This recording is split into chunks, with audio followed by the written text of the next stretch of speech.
You are in analysis paralysis because you are allowing too many things to really enter your thoughts. The enemy loves to keep you confused, stirred up, thinking that you're just going to be making the wrong choice.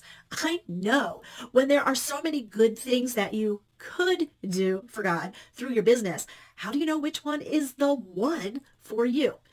Now, the answer is not in reading another book or listening to another podcast or following another guru. The answer is in how God has designed you to be the solution for someone else. Now, we know our business, your business, needs to solve a problem. And that problem needs to be something that somebody actually wants to be solved and is willing to pay for to help you solve it for them. Now, how do you start to filter through all the possibilities and find the one thing that God is calling you to do right now? I've got 4 strategies for you. Really, they are 4 steps that you can use to get out of analysis paralysis and start to move in the direction that God has for you. Join me.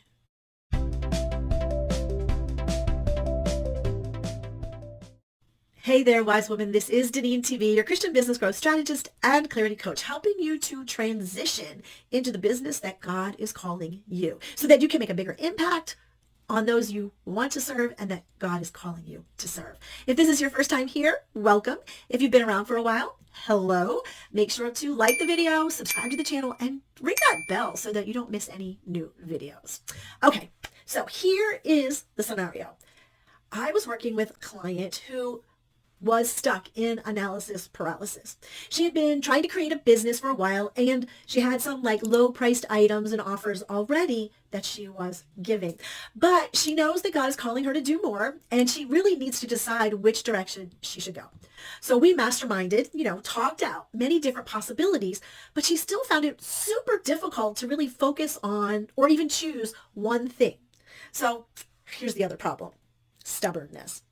Not being willing to try something out and see what happens. As she kind of dug in her heels, which has happened with other clients as well, I reminded her that she needed to really trust the process. She also needed to trust that God would steer her in which direction to go. If she did nothing, then nothing was going to happen, right? Are you there too? Are you already stuck in this analysis paralysis with all of your ideas, with all the possibilities? They're all kind of floating around in your head. And then you are also being stubborn about having it all just perfect before you actually act. Well, as I said, I'm going to go through the same 4 strategies that I used with my client to help get them out of analysis paralysis and then to get moving in a direction that really solidifies God's calling for them and for you. Number 1. A clearly defined goal. The problem that I see again and again is that many of the women that I work with are stuck in the details. They want to define their ideal client. They want to know their offer. They want to get their messaging correct. What we need to do is we need to back up from all of those details. When God calls you into business, it's really because he has given you a mission, something that only you were created to do inside of God's story. Many don't realize that God has been leading them in really different ways to live out this mission their entire lives. Now, I'm not talking about the mission of your business. I'm really talking about what I call the personal mission statement. This mission statement helps you to really clearly define the goal of why God is calling you to make a bigger impact. Now, this is how you can get started with your own personal mission statement.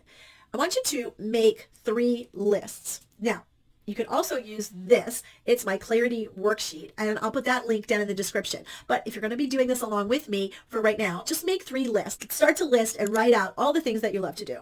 In the second list, I want you to write things I'm good at doing. And I want you to start listing all the things that you're good at doing, whether they came natural to you or there's something that you learned. And then the third list, what I'd like you to do is to write out the problem that you really want to solve and for whom you want to solve that. It's really something that what breaks your heart. Like, what is that thing that you hear people say and you go, I want to solve that for them. I know I can. Write that out. Now, I want you to remember this. A personal mission statement does not have anything to do with your business, though it may. Okay? but it's an overarching type of thing. It's really the driving force behind anything that you do. Now, when you look at these three lists, what I want you to do is I want you to find the commonalities. I want you to think back through your life and see how you've used these different things in different capacities. One thing for me that always jumps out is teaching. I enjoy it. I am good at it. And when I combined with the problem that I want to solve, my personal mission statement makes sense. Whether I am teaching a Bible study, selling faith-based home goods, or coaching Christian women entrepreneurs. Your personal mission statement is the foundation and ultimate goal for everything that you do. Okay, that's number one. Number two, it's going to build on it. We're going to clarify your story. There is nothing more powerful than getting information out of your head and in front of you. Your eyes need to see it, so it won't be still swirling in your head. Most of us don't take the time to see what God has done in the past to get you to this point now where you are in the present. Your story is so important to where God wants to take you next in the future. All those experiences, those classes, those certificates, those degrees, those hobbies, those relationships, etc., all those things have all led you to this point. There is something that you are to do now using all those pieces of all those lived experiences that you've had. You know, God never wastes one situation in your life.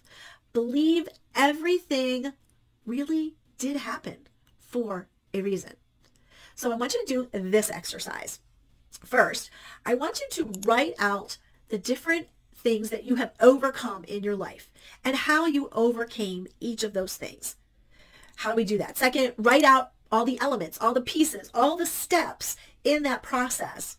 Now, don't worry about all these things being in order. Just write out the situations that you have overcome, different things in your life, and list the things that you did to overcome those situations.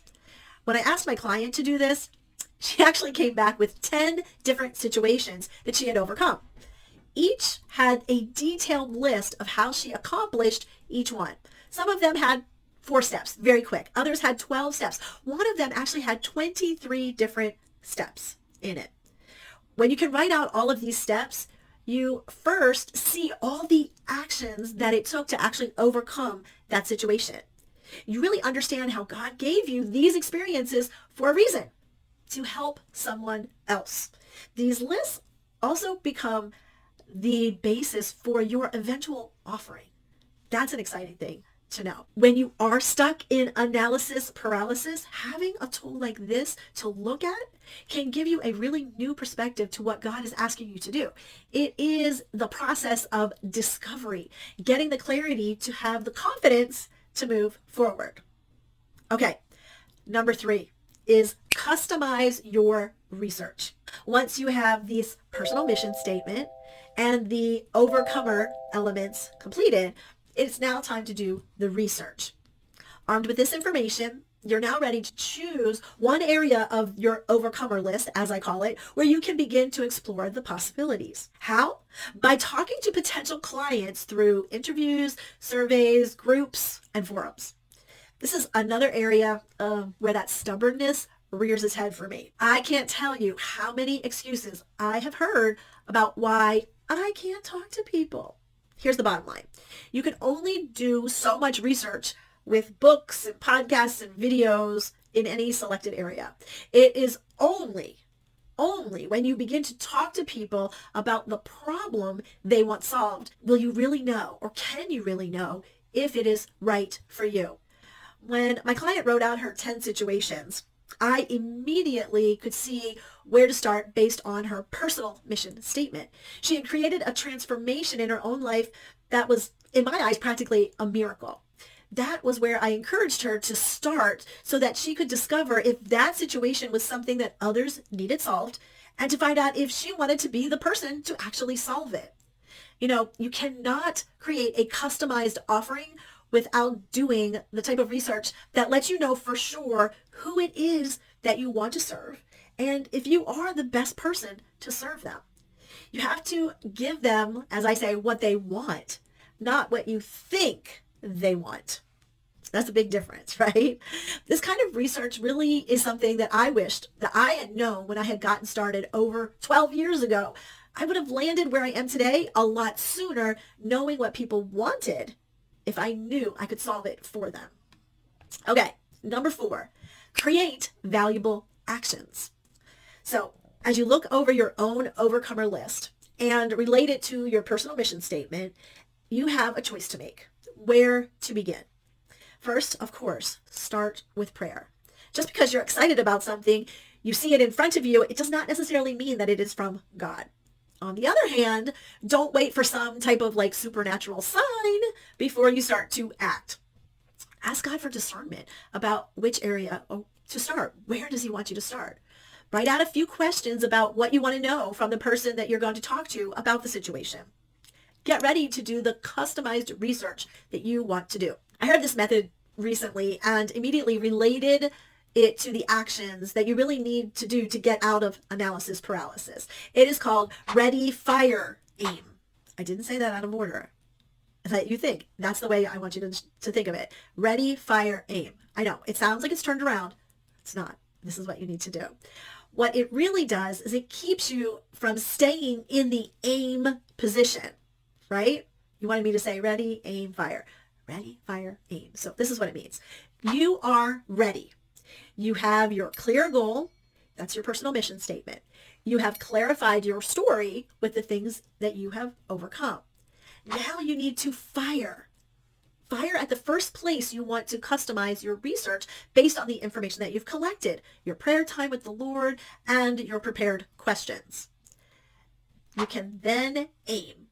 And this is aim again if it turns out that the first try was not really the direction for you. And continue to aim at the next thing your research revealed and just fire again.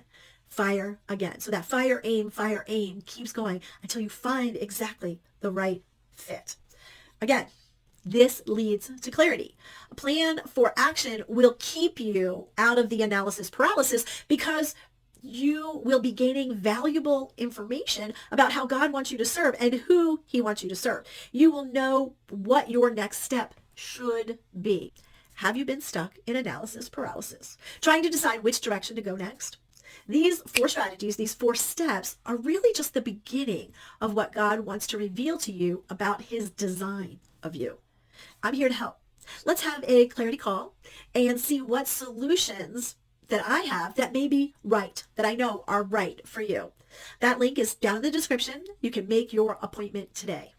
Thanks so much for your time. Make sure to like the video. Like I said, comment on any of your ahas that you got as we talked during this video, and make sure to subscribe. This is DeneenTB. Have a great rest of your day. And as always, be filled to overflowing.